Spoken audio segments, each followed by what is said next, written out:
মানবতার দীপশিখা হজরত খাজা মঈনুদ্দিন চিশতি রহমতুল্লাহি আলাইহি। ভারতীয় উপমহাদেশের আধ্যাত্মিক ইতিহাসে যে কয়েকজন মহান সুফি সাধক মানবতা, ভালোবাসা ও সাম্প্রদায়িক সম্প্রীতির অনন্য দৃষ্টান্ত স্থাপন করেছেন, তাদের মধ্যে হজরত খাজা মঈনুদ্দিন চিশতি রহমতুল্লাহি আলাইহি সর্বাগ্রে স্মরণীয়। তিনি শুধু একজন সুফি সাধক নন, বরং নিপীড়িত, দরিদ্র ও অবহেলিত মানুষের আশ্রয়স্থল, যার জন্য তিনি গরিব নেওয়াজ নামে বিশ্বজুড়ে পরিচিত। জন্ম ও বংশ পরিচয়।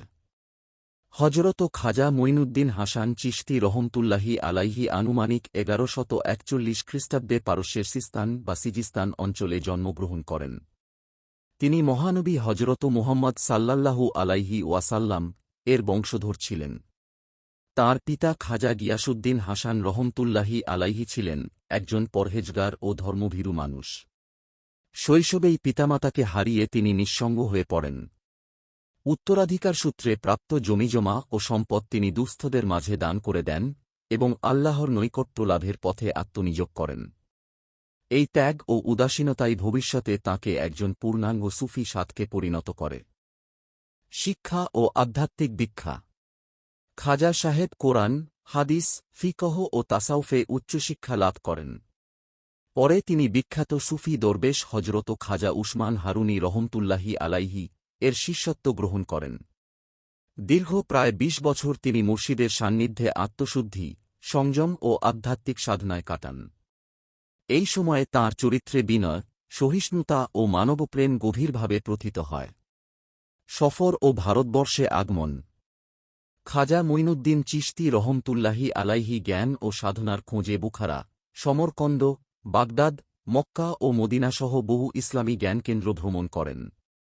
হজ পালনকালে নবী করিম সাল্লাল্লাহু আলাইহি ওয়াসাল্লাম এর রোজা মুবারাকে তিনি আত্মিক নির্দেশ লাভ করেন বলে বর্ণিত আছে, ভারতবর্ষই হবে তাঁর কর্মক্ষেত্র।